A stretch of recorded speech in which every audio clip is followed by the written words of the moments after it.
Welcome to night 2 of LiONS LAIR 2020 COVID-19 edition. My name is David Carter. I'm the Executive Director of the Innovation Factory. My co-host tonight is Aaron Gillespie, partner with KPMG's Hamilton office and of course our financial lion.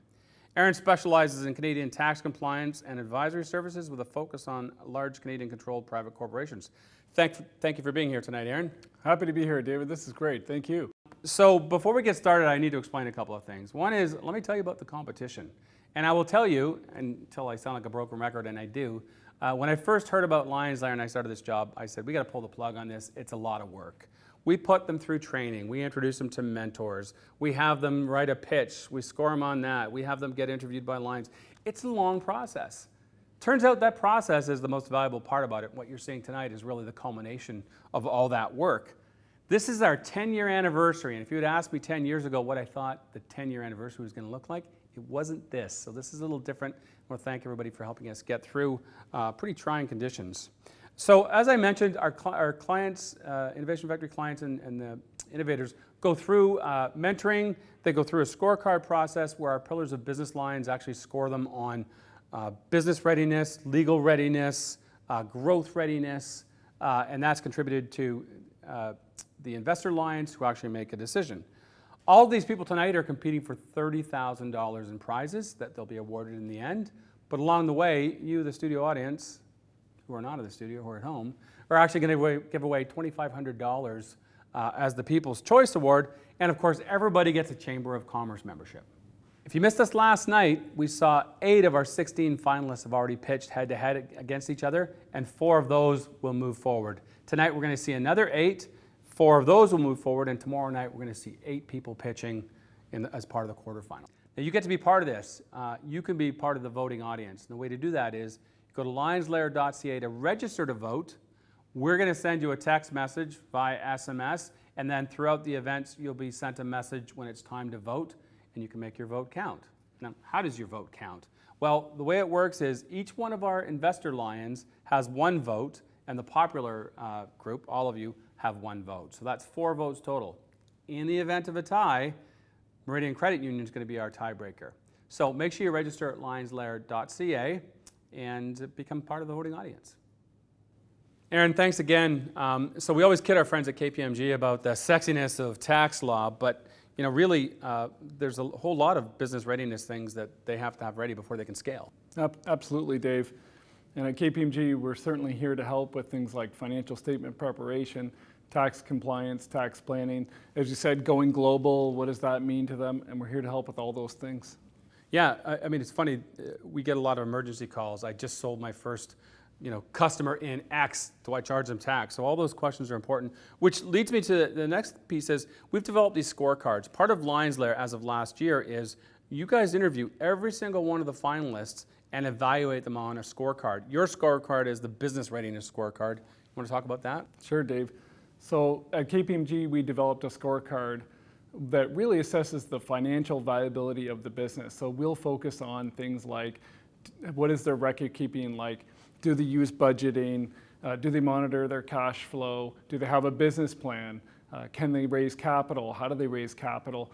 And we developed that scorecard to really help them go through all those items and more, and really, again, to assess their financial viability as a business. Yeah, and we talk to all the startups that are in the competition and tell them the importance of this scorecard. First they're thinking it's just a hurdle I have to get through, but no, you got to take this list and actually work with it, independent of how you do as part of LiONS LAIR. Now, we've actually got 2 other pillars of business partners that help us with scorecards. So KPMG is the business readiness scorecard. We have the legal readiness scorecard from our partners at Gowling WLG, and the growth readiness scorecard from our partners at Jan Kelly. Now, other partners in this, so we've got a whole bunch of people. It takes a village to raise a pitch competition, right? We have partners like City of Hamilton Economic Development, McMaster University, McMaster Innovation Park, Cogeco, BarterPay, the Hamilton Business Center, the Hamilton Chamber of Commerce, who actually started the LiONS LAIR pitch competition way back 10 years ago. Our friends at Cable 14 that make us look pro in this production. Of course, our friends at Greening who helped us through this COVID-19 edition of LiONS LAIR 2020.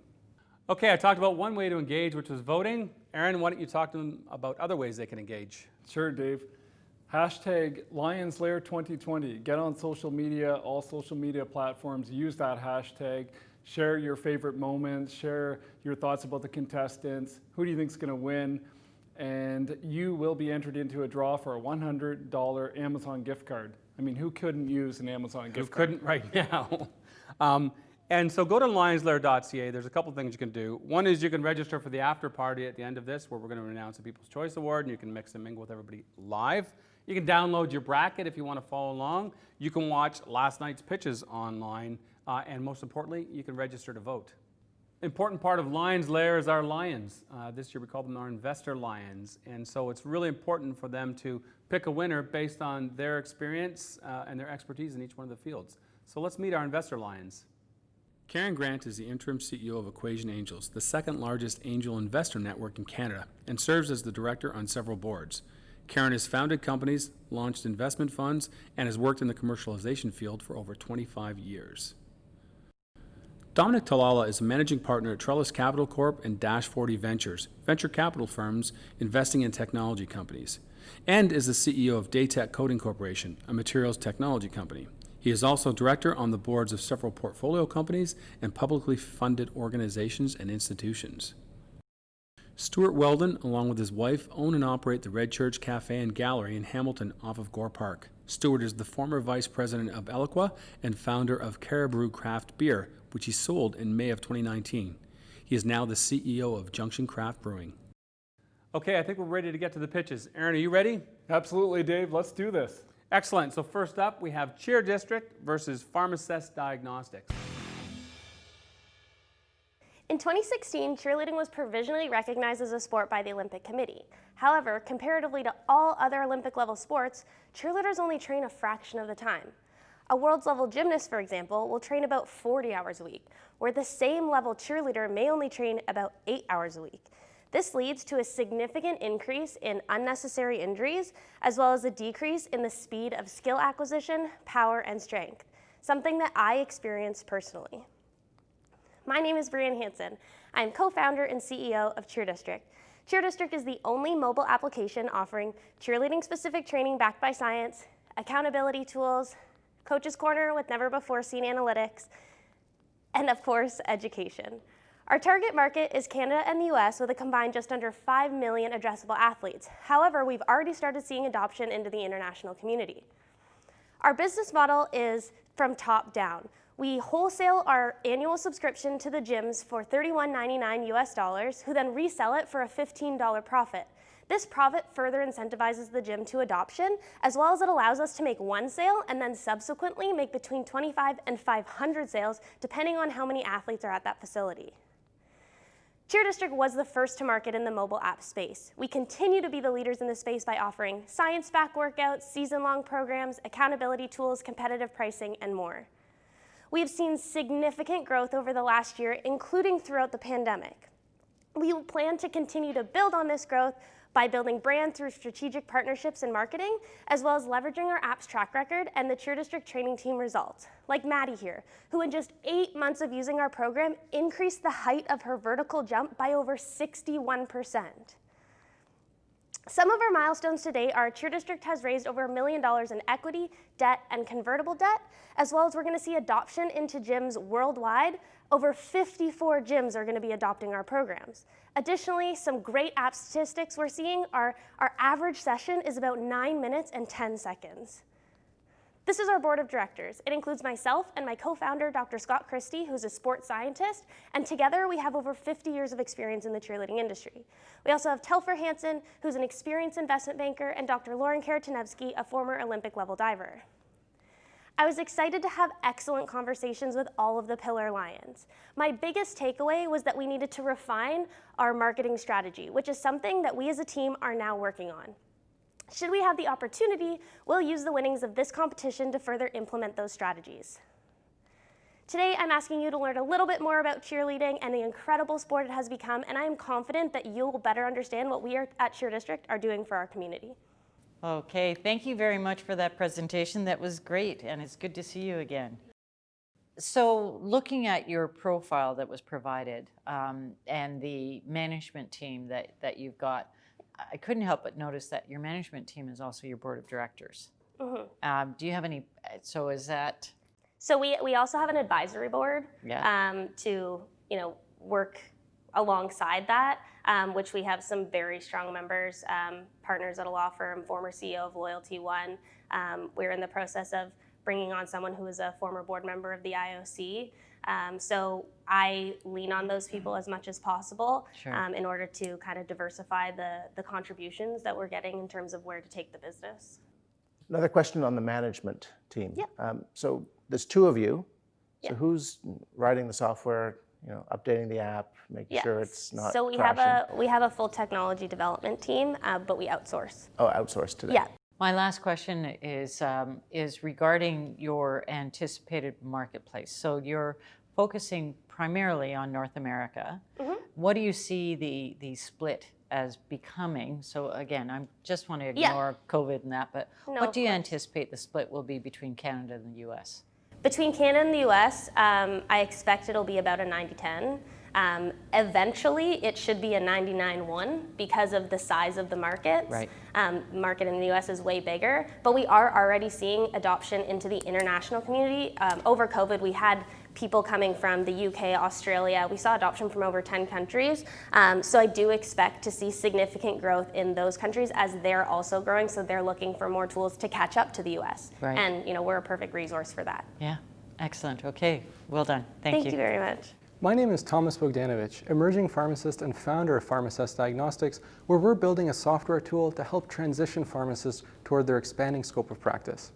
According to a 2016 Canadian Summit, pharmacists struggle to provide advanced services because they report insufficient time, lack of confidence and support, and competing priorities in the workplace. Pharmacists are overburdened, and coming soon, this is getting worse because Ontario is joining the other 8 Canadian provinces that allow for pharmacists to treat and prescribe for minor ailments, diseases like eczema and urinary tract infections. And so soon in Ontario, people will start going to their nearby pharmacy conveniently and easily to get their minor ailments treated instead of waiting in line at long walk-in clinics. And so despite our excitement towards the profession's evolution, without sufficient support in place to streamline this new diagnostic responsibility, pharmacists will struggle to keep up and take on this advanced clinical service. Until now, because PharmAssess creates a diagnostic software solution that intakes patient information and probes evidence-based resources to enable pharmacists to efficiently and confidently treat these minor ailments. PharmAssess revamps your clinical pharmacy, transforms it to a clinically revamped care center, able to treat these minor ailments faster, more comprehensively, and more accurately. Pharmacists will be more prepared than ever to take on this new exciting opportunity because our software cuts ailment assessment time in half, streamlines treatment selection, monitoring and counseling, even physician referrals, and automates documentation and other administrative tasks like data transfer, and will have a virtual capacity to allow patients to connect in and feed in and get treated virtually remotely at the comfort of their own home. And so this allows pharmacists to be able to treat more patients more efficiently and tap into their unused potential. This allows pharmacists to provide a better relationship with a clinical engagement that improves customer retention and strengthens patient relationships. And more patients with better retention generates more revenue for pharmacies since assessing is a fee for service. To date, there's no software that directly helps pharmacists in this minor ailment process, so we're first to market.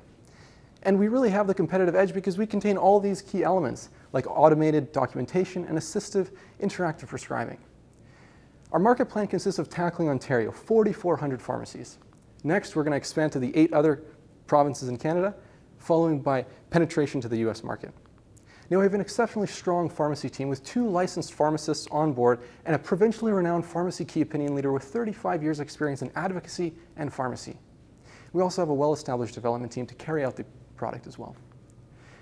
We've established a minimum viable product and released it to the early users, and we're currently beta testing with about 50 trial pharmacies, and we're looking to convert those to trial subscriptions as minor ailment legislation changes. And then we're going to engage with a chain pharmacy, nationally expand, and allow penetration to the US.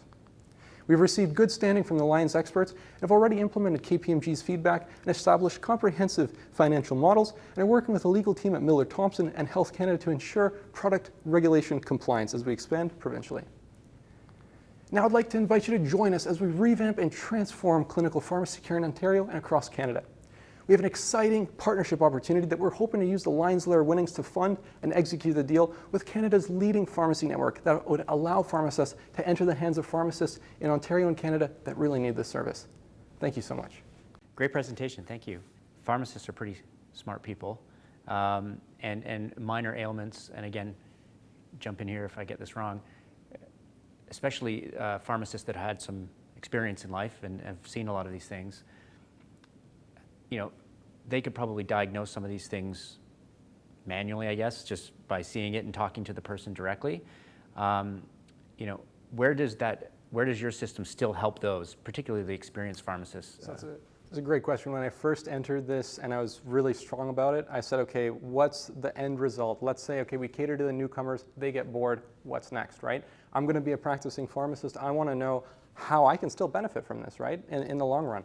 So the main, component of that is just that automation services of documentation, filing, data transfer with various other pharmacy-related tasks that doesn't necessarily have to do with making an assessment, right? So let's say the pharmacist is completely capable of making that assessment, they still have to document it, right? So they have to fill out all this paperwork, they have to create a prescription form, transfer that data over and fill it. So we can cover about the first 3 of those steps in that process by just automating that documentation and that data transfer by essentially having that assessment be inputted collaboratively during that ailment session, and then all of that gets transferred over to that document that is seamless, right? And instead of spending 15-20 minutes, they spend maybe about 5 minutes just with the patient putting this in, and then it just gets automated into a prescription form, documentation template, and so on.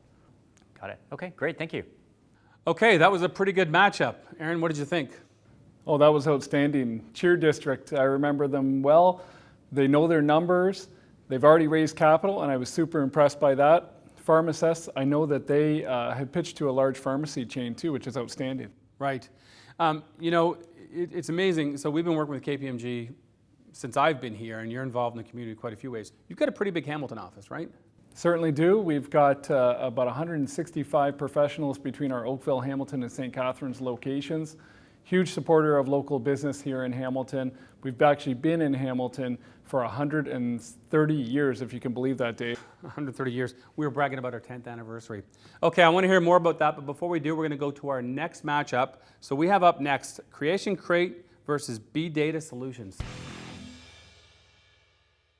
Education is broken. Our education system just went through the biggest stress test of its time, and it failed in a world that went virtual overnight. We had over 1 billion students unable to go to school. Now, many will say that the information age is over and that we've moved into the experience age, an age where people want personalized experiences on demand. But look closer at our education system and you'll see that it's still stuck in the industrial age. Instead of personalized learning, it uses a one-size-fits-all approach. And instead of focusing on skill development, it judges students based on how much information they can memorize. And that is a problem, because skills are the currency of today's economy.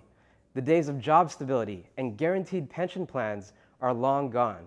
Today, the more skills you have, the more opportunities are available to you.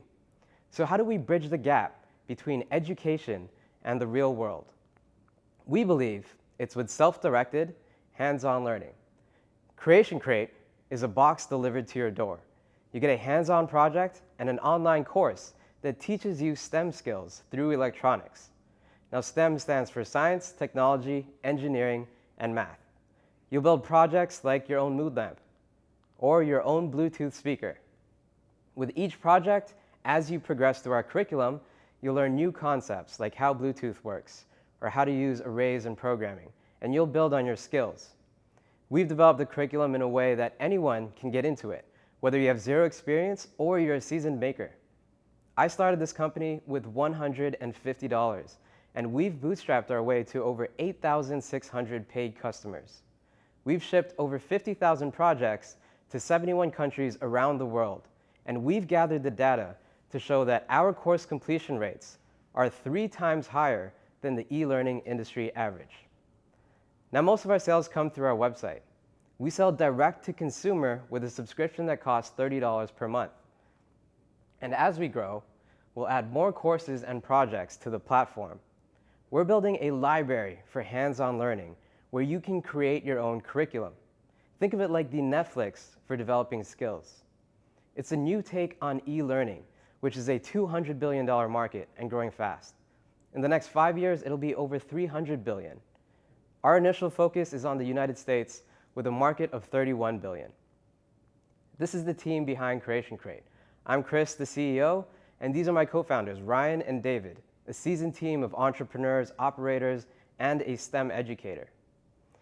After speaking with the business lines, we came to the conclusion that introducing new subjects will help us differentiate ourselves further. The more subjects that are included in your subscription, the more we look like the Netflix for developing skills and less like a subscription box. And if we win this competition, that's what the prize money would go towards. We're Creation Crate, and we're creating education for the 21st century. If you're interested in learning more or buying your first project, check out creationcrate.com. Thank you. Great presentation, Chris. Thank you. First question is about who is buying this. Can you describe your typical buyer? Is it a school? Is it a teacher? Is it a mother or father? Who is your typical buyer and who is your target audience? Great question. So we sell direct to consumer, and we have two types of customers. So 2/3 of our customers are parents buying for their kids or for other people's kids and students as well. The other third are adult individuals who are looking to pick up a new skill or a new hobby. So what's your go-to-market strategy to get to those? So you've got two distinct groups, two different motivations, if you will, for buying. What's your go-to-market strategy around that? So the way that we went to market is we first got ourselves out there by getting a lot of local PR. So really selling the story that the current education system isn't living up to the standards of the 21st century. And we got a lot of our initial customers that way. From there, we moved into working with a lot of influencers, so YouTubers, bloggers, to help spread the word. And then now we've transitioned into more paid acquisition, so Facebook ads. Okay. All right. Thank you very much. On January 23, 2017, Saudi Aramco experienced a cyber attack which has left the company with $20 million worth of damage. After the investigations, the company has found out that the entry point of the cyber attack is actually coming from an IoT device on site. With more and more smart devices and critical infrastructure are connecting to the internet, we're seeing an unprecedented increase in both the severity and frequency of cyber attacks. My name is Owen. I'm the co-founder at BData. And at BData, we provide the world's first blockchain-secure SIM card and gateway devices to fend off cyber attacks on critical infrastructure and IoT-enabled smart devices. Our BIoT device, also known as a blockchain-enabled Internet of Things device, is inheriting many characteristics from blockchains, which protects the network and data in two ways. First, the data stored in our blockchain is immutable, which means it is tamper-proof and the attacker cannot install any unwanted software in our blockchain or IoT devices. Second, the data stored in our blockchain is decentralized and distributed, which means the attacker cannot scale up their attacks. We are currently targeting the global cybersecurity market, which is at $156 billion in 2019. We're planning to go into the market with two products. Our BIoT SIM card, which is ready to integrate it with smart devices such as drones and autonomous vehicles. And our BIoT gateway device is ready to fend off cyber attacks on industries such as oil and gas and infrastructures. We're planning to sell to our end customers through our telecom partnerships, such as TELUS. And so far, we have attracted many international attentions.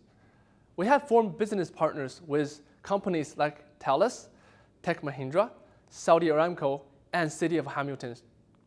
So far, we have achieved many milestones from the journey. We have created the first MVP. We have filed our BIoT patent applications. we have conducted many use cases. We formed a partnership with TELUS.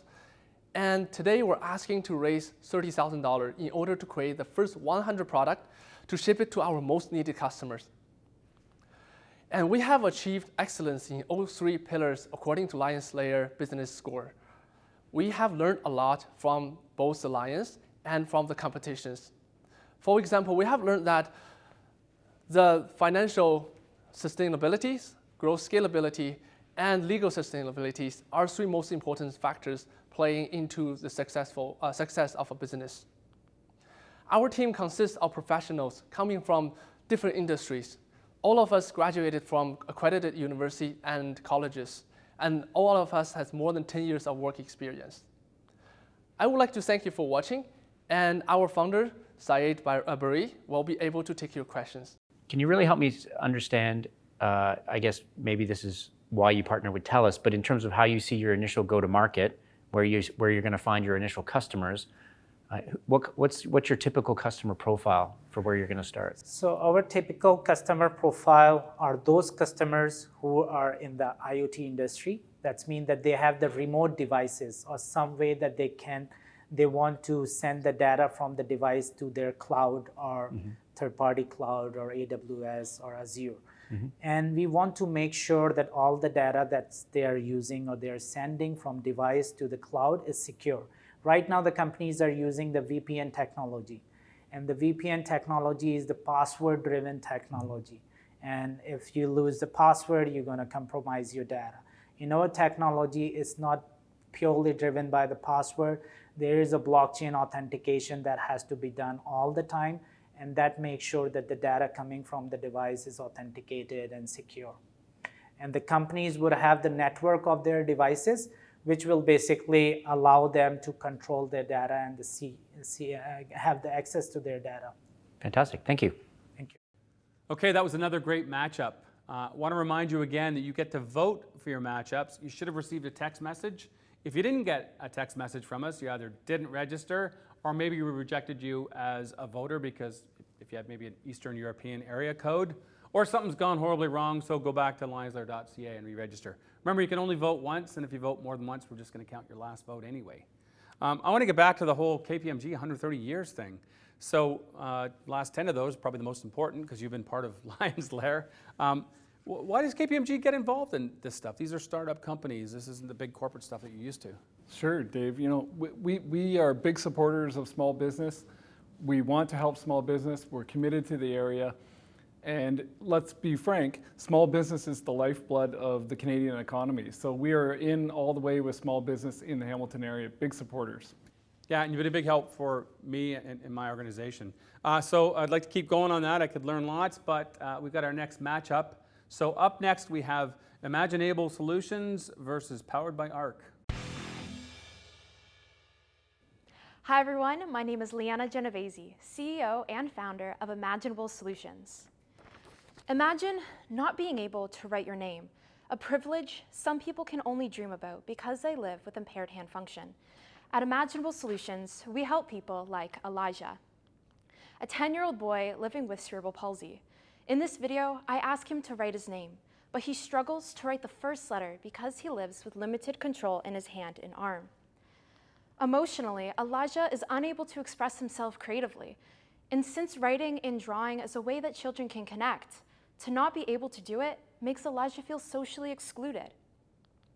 Our solution is Guided Hands, an assistive device that enables people living with limited fine motor skills to write, paint, and draw. It also enables people to type and scroll on a tablet, computer, or a phone.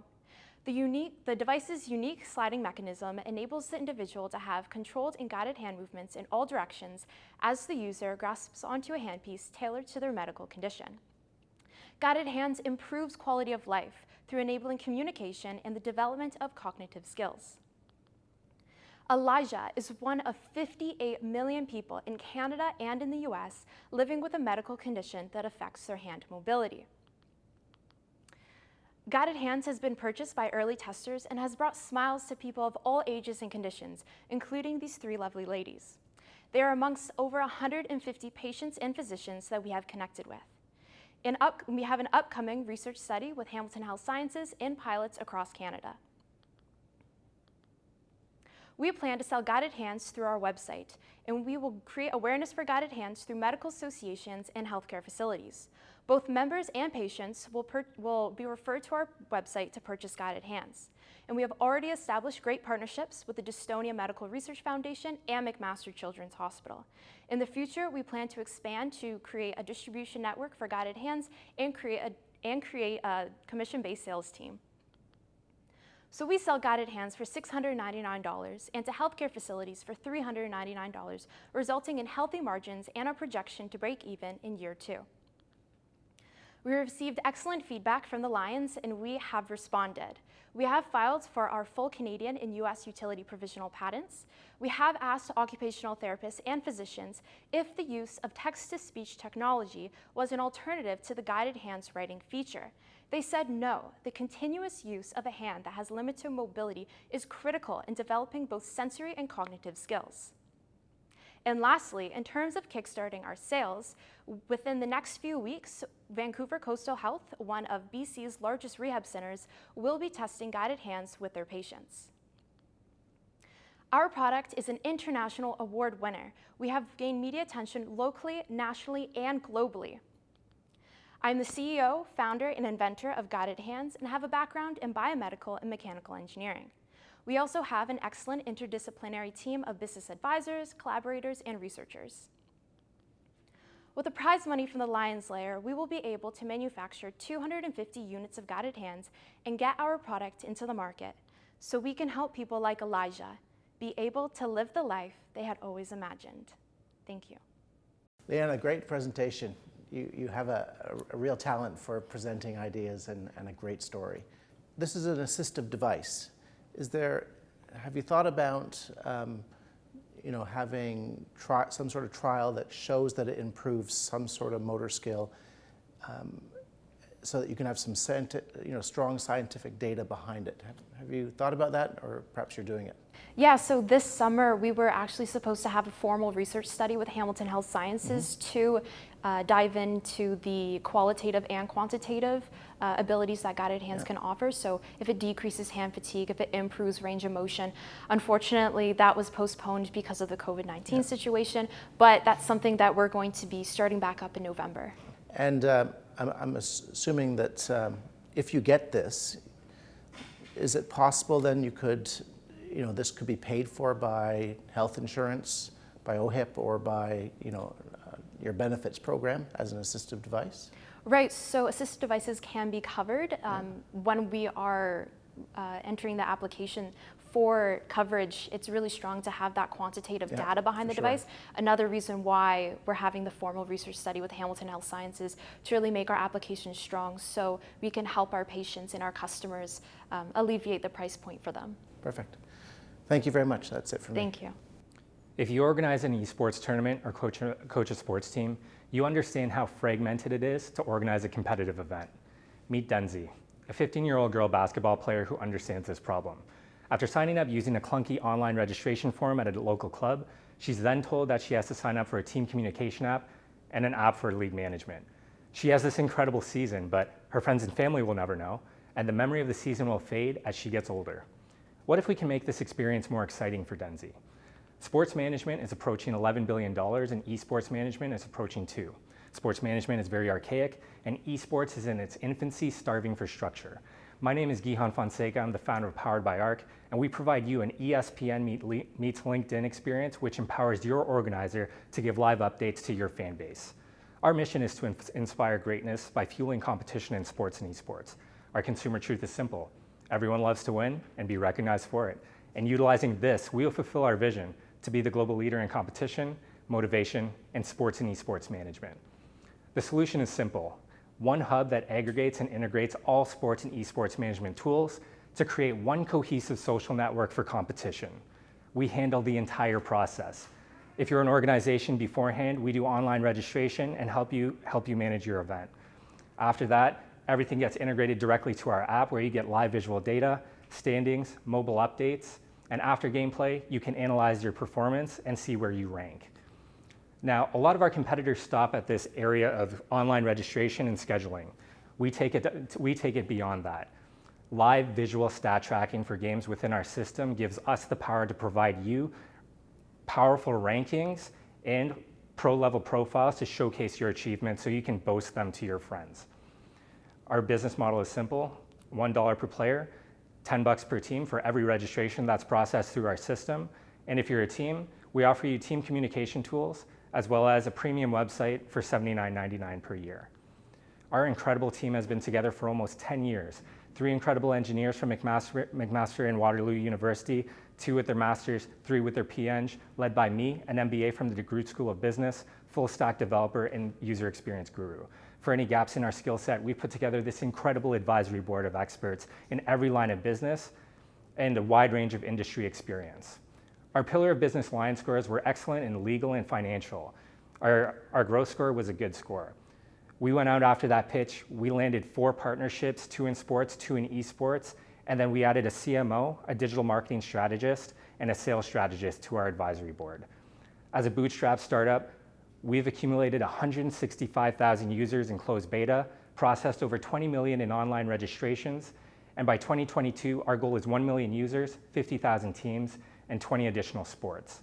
So why select us to win LiONS LAIR? So why select us to win LiONS LAIR? We have potential of exponential returns, we have a validated product, and we're a bootstrap startup, and to get to this point, we have to be very strategic with our money. Thank you so much for this opportunity. We're excited to make Hamilton, Burlington, and Canada proud. Thank you very much. Are there any adjacent relationships that you've got targeted or that you could form that's going to help accelerate your growth? Of course. So we landed 4 partnerships in the last month.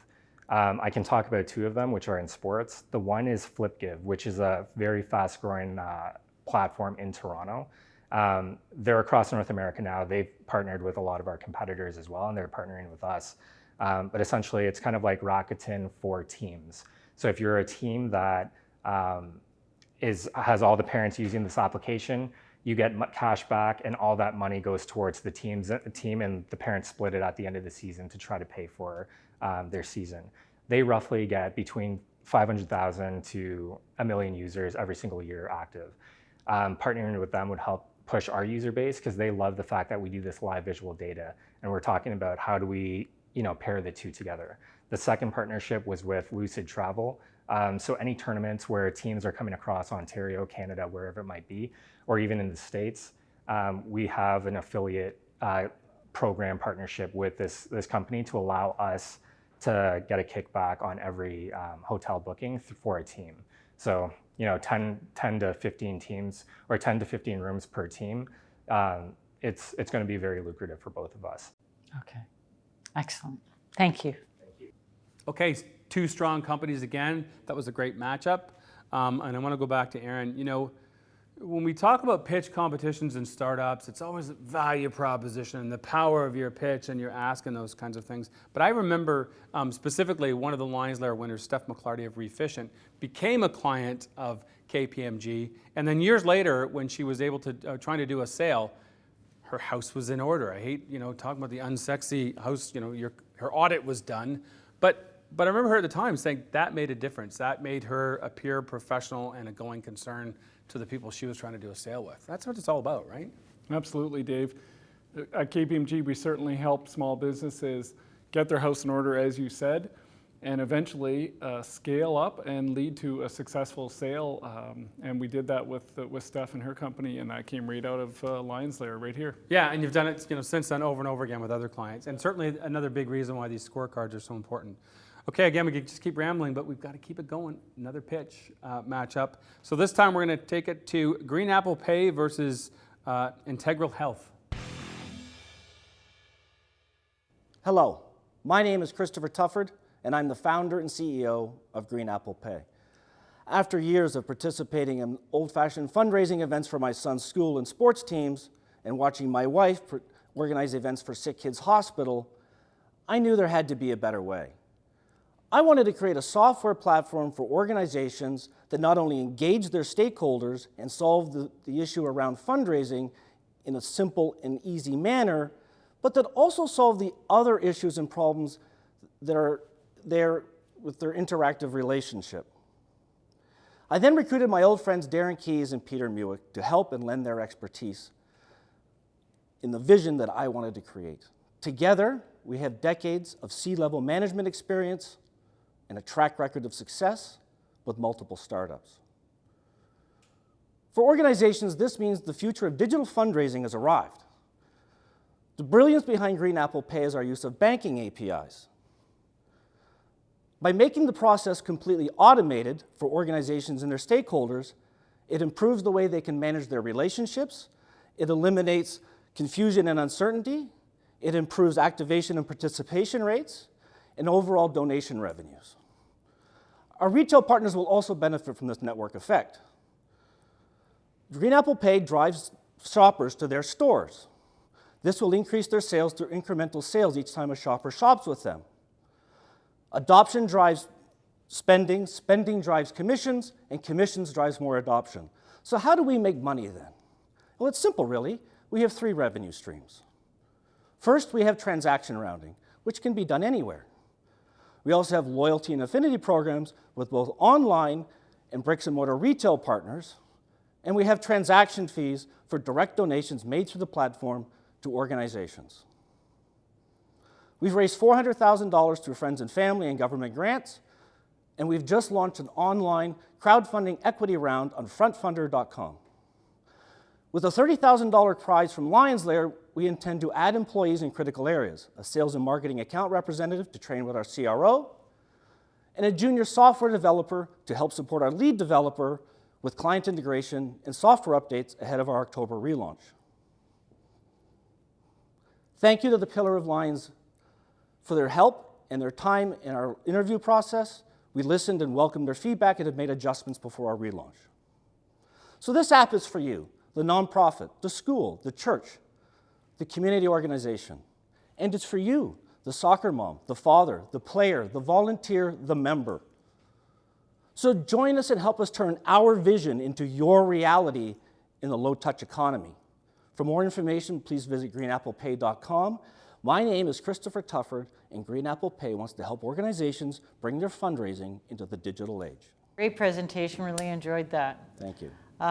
Most businesses have been impacted by COVID. Can you tell us a little bit about what it's done to your plans? Well, actually, COVID in an odd way has rejuvenated us and given us a path to success, because it turns out our vision for how we can help organizations in a lot of cases change from a really nice to have to a need to have. We've pivoted and changed our focus away from things like private schools to charities and other nonprofits predominantly, because we believe those are the types of organizations right now where our digital fundraising revenues for them could mean the difference between staying open or closing their doors. Okay, so you've actually been busy selling the last 5 months? Well, we have been busy redeveloping and getting ready to relaunch in October. But yeah, we are in the process now of signing up client organizations for our relaunch in October. And so I'd like to just understand, as a user, if I wanted to use Green Apple Pay to, do I need to have a specific charity that I work with, or could I actually sign up with Green Apple Pay and pick the charities that I want my cash to go to? Yeah, that's a great question, because that goes to in a lot of the ways to the heart of how we're trying to build this business. We're using a user-first strategy in terms of our business development. So we're not trying to go out and do Facebook or Google ads to try to find users. All of our marketing efforts right now are signing up organizations because they can use their power of persuasion to their stakeholder base to get the users, right? So we sign up organizations that can benefit from our platform, and then their stakeholders will sign up to activate themselves on the platform. Thank you. Thank you. Hi, I'm Ingrid, CEO of Integral Health, and we created a smart assistant called Unity OR to improve surgical care.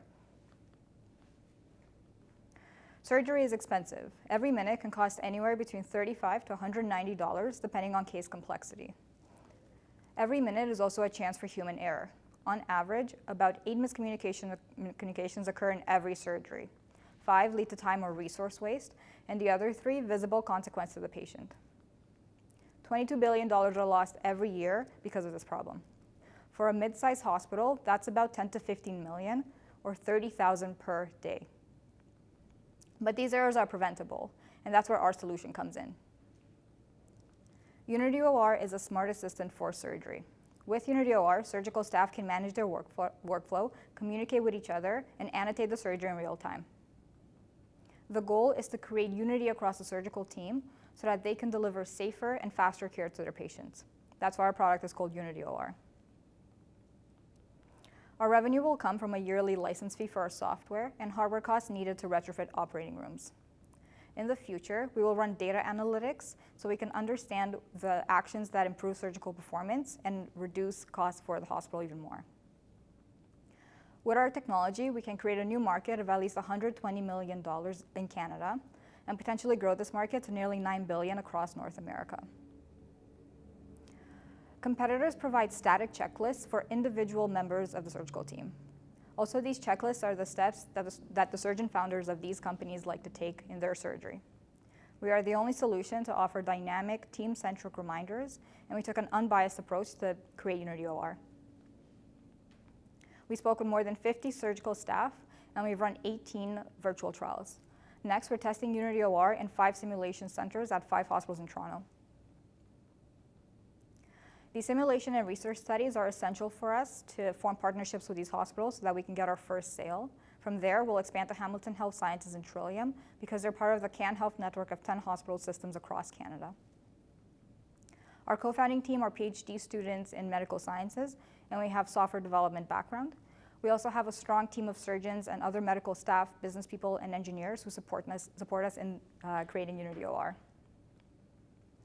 Finally, in our meetings with the LiONS, we realized that we did a great job on product, but we were lacking in in business development. So we went out and we spoke with more than 100 people, and this greatly accelerated our execution speed. We actually reached simulation trials 2 months ahead of our timeline. And that's where LiONS LAIR comes in. If we win the grand prize, we will double the investment with OCE matching funds, so that way we can provide enough funding for all 5 of our simulation trials. Thank you for your attention, and also thank you, Innovation Factory, for inviting us to pitch here today. Great presentation, and really interesting. So with your system, there's some hardware, as you said, right? Yeah. What kind of hardware would you be adding to the operating room? So we have a specific headset that you can use that delivers sound notifications so that you know when to look up at Unity OR if there's a reminder for you. Okay. That headset also has voice control, so you can talk to it. And that way you can also say, Unity, can you connect me to Ingrid? And then it will connect to the other person's headset, so you can just talk to them. You don't have to yell over everyone else in the equipment in the room. Right, okay, very cool. So you mentioned towards the start of your presentation that you'd have to, there's some hardware retrofitting into these operating rooms. How invasive is that for you to go in and upgrade these operating rooms? Yeah. That depends on the hospital. So Unity OR is displayed on 3 monitors on 3 separate walls of the OR operating room. So that way it's within the eyesight of everyone. We'd have to buy 3 big TVs. And then it's also displayed on existing computers. So they're already there. Some hospitals already have TVs in their operating rooms. Some don't. Depends on the hospital. Okay, very good. Okay, that was a solid matchup. Remember to vote. If you didn't get a chance to vote tonight, and it's closing soon, register so you can vote tomorrow as part of our quarterfinals. Before we go, I want to thank a bunch of people. First of all, I want to thank our investor LiONS, Karen Grant, Stuart Weldon, Dominic Talala, who are making the decision for the quarterfinals right now. I want to thank our Pillar of Business LiONS. So we've got KPMG, Gowling WLG, Jan Kelly, Meridian Credit Union. We've got a whole bunch of partners. We've got the City of Hamilton Economic Development Department, McMaster University, McMaster Innovation Park, Cogeco, our friends at BarterPay, the Hamilton Business Center, the Hamilton Chamber of Commerce, who started LiONS LAIR 10 years ago, and Cable 14 for making us look good. And I want to thank Greening Media for helping us pull off this whole virtual environment. So before we sign off, I want to thank my co-host, Aaron Gillespie from KPMG. Yeah, Thanks, thank you, Dave. It's been a great experience to be the financial lion again this year. And KPMG is so proud to be a supporter of the LiONS LAIR. Thank you, Dave. We're thrilled to have you. And remember to tune in tomorrow for the quarterfinals, where we're going to find out what companies advanced and do this all over again and bring it back to a closure. So thank you very much, viewing audience. Stay safe. Be good.